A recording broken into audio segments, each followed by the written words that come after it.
ছোট বন্ধুরা, আশা করি সবাই ভালো আছো।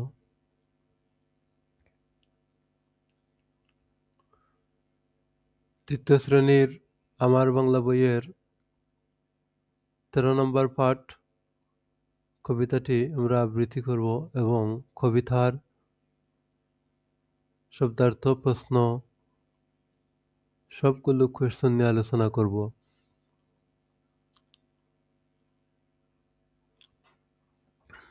আমরা কবিতাটি আবৃত্তি করি।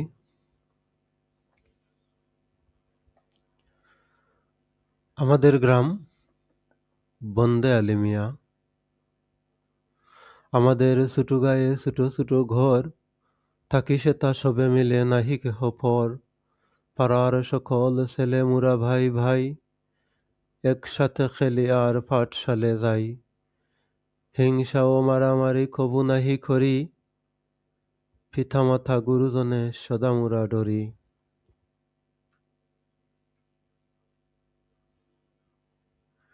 আমাদের ছোট গ্রাম মায়ের সমান, আলো দিয়ে বায়ু দিয়ে বাঁচাইছে প্রাণ। মাঠ ভরা ধান আর জল ভরা দিঘি, ছাদের কিরণ লেগে করে ঝিকিমিকি।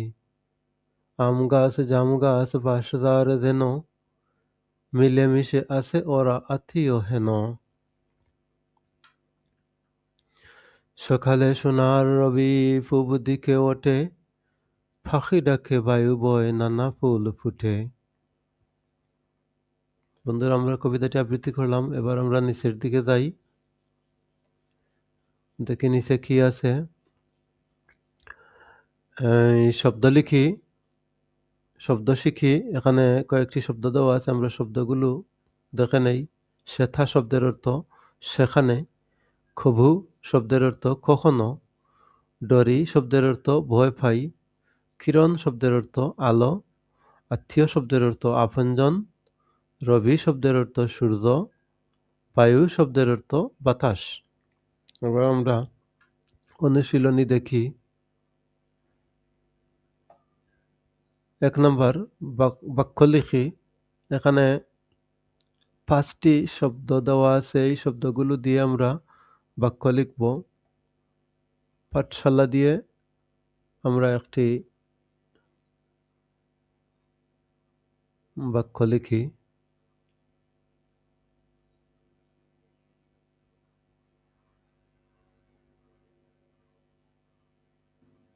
পাঠশালায় নিয়মিত পড়াশোনা করলে ভালো ফল করা যায়।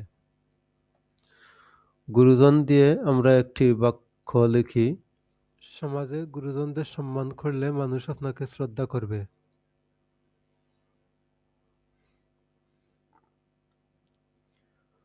দিঘি শব্দ দিয়ে আমরা একটি বাক্য লিখি।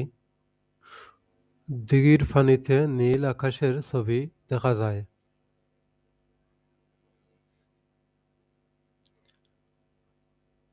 মিলেমিশে শব্দ দিয়ে আমরা একটি বাক্য লিখি। শিশুদের মিলেমিশে চলার অভ্যাস গড়ে তুলতে হবে।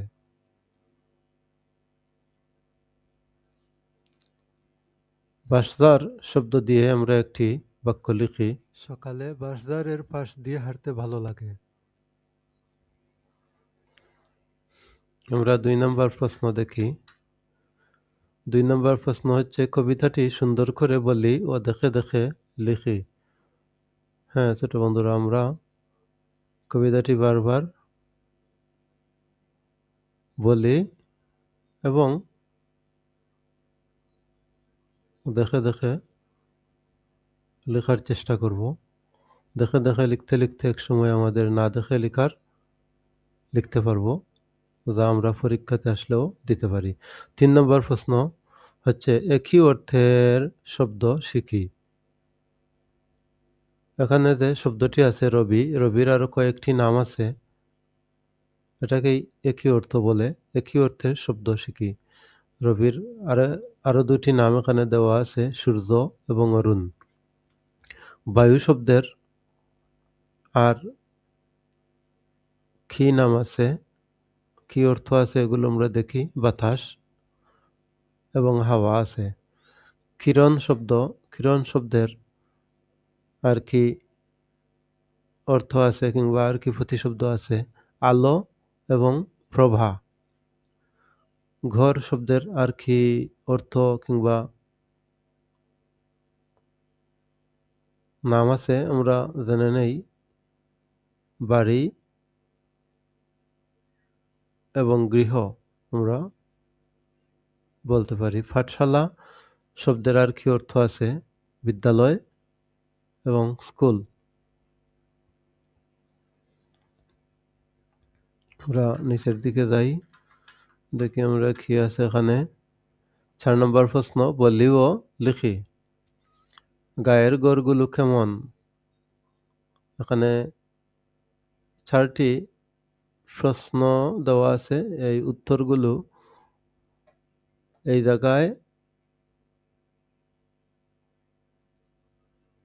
এই বক্সের ভিতরে আমি দিয়ে দিলাম, তোমরা এখান থেকে শিখে নিবে বন্ধুরা। গায়ের ঘরগুলো কেমন?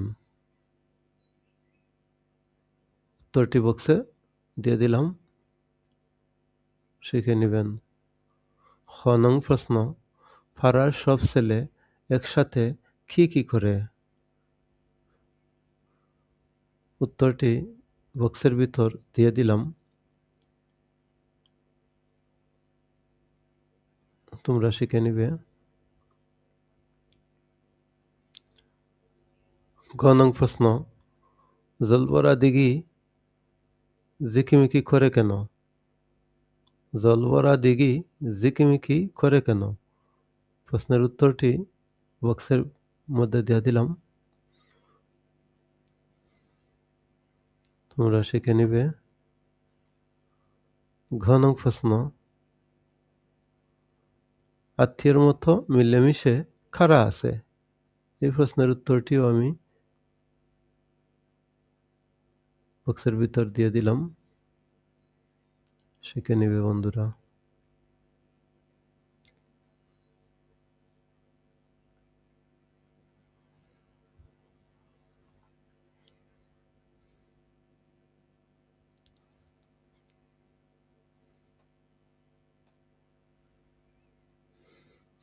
5 নং প্রশ্ন, সঠিক উত্তর বাছাই করে বলি ও লিখি। কবি গ্রামকে তুলনা করেছেন। এখানে খ, খ, গ, ঘ 4টি উত্তর দেওয়া আছে, কোনটি সঠিক আমরা বাছাই করব। কবি গ্রামকে তুলনা করেছেন মায়ের সাথে। কবিতার মধ্যে দেওয়া আছে, আমাদের ছোট গ্রাম মায়ের সমান। মায়ের সাথে তুলনা করেছেন। কখনো করব না। এখানে যে 4টি প্রশ্ন দেওয়া আছে, কোনটার সাথে আমরা মিলাতে পারি? খেলাধুলা ও পড়াশোনা, শ্রদ্ধা ও সম্মান, হিংসা ও মারামারি, আদর ও স্নেহ। হিংসা ও মারামারি আমরা কখনো করব না, এটি সঠিক। সোনার রবি ওঠে কোন দিকে? ওঠে পশ্চিম দিকে, পূর্ব দিকে, দক্ষিণ দিকে, উত্তর দিকে। কোন দিকে ওঠে? সোনার রবি পূর্ব দিকে ওঠে। খ নম্বর সঠিক। আমরা নিচের দিকে যাই, কি আছে দেখি। গ্রাম সম্পর্কে বলি ও লিখি, 6 নম্বর প্রশ্ন।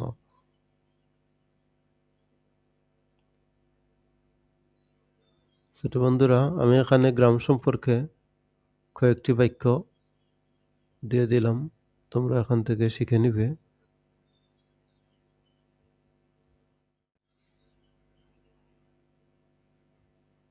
আমার ভিডিওটি দেখার জন্য